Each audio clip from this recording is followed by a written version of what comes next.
Welcome. Have you ever heard of Holt-Oram syndrome? It's a rare genetic disorder that affects both the upper limbs and the heart. In this video, we'll delve into the details of Holt-Oram syndrome, exploring its causes, symptoms, diagnosis, and treatment options. Join us as we uncover the complexities of this fascinating condition. Holt-Oram syndrome is primarily caused by mutations in the TBX5 gene. This gene plays a critical role in the development of the heart and limbs during embryonic development. These mutations can be inherited from a parent who has the syndrome, or they can occur spontaneously, meaning a new mutation arises in the individual with no prior family history.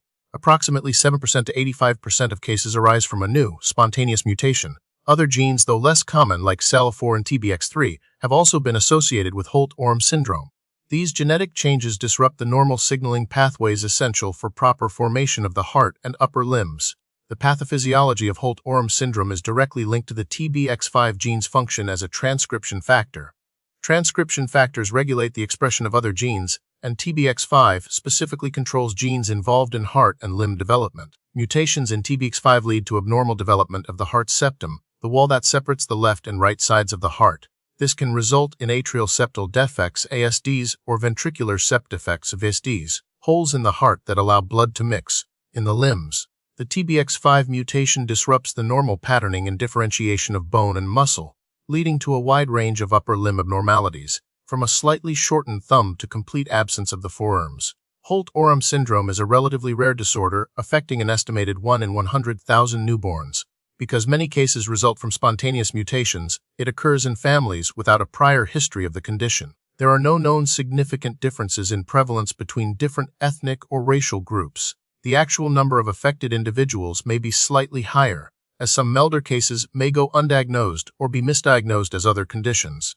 The signs and symptoms of Holt-Oram syndrome are highly variable, even within the same family. Heart defects can range from mild ASDs that cause no noticeable symptoms to severe VSDs that lead to heart failure. Common heart-related symptoms include shortness of breath, fatigue, heart murmurs, and cyanosis, a bluish discoloration of the skin caused by low oxygen levels in the blood.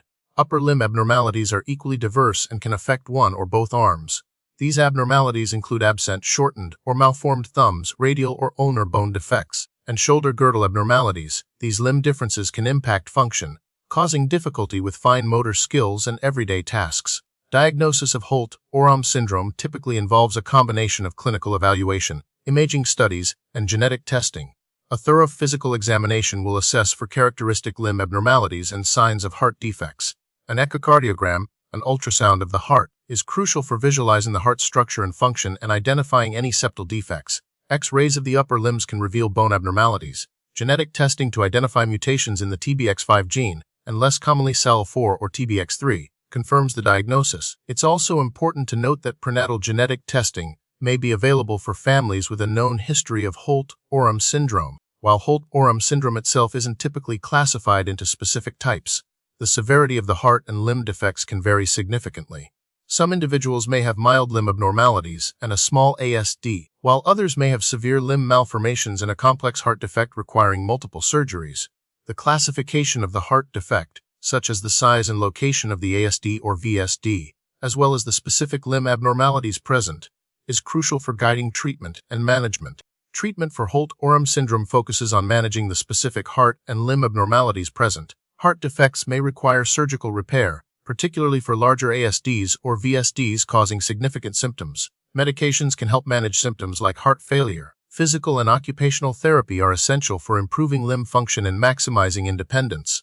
Adaptive devices and assistive technology can also help individuals with limb abnormalities perform daily tasks. Regular monitoring by a cardiologist and orthopedic surgeon is crucial for ongoing management. As a genetic condition, Holt-Oram syndrome cannot be entirely prevented. However, genetic counseling is recommended for individuals with a family history of the syndrome who are planning to have children.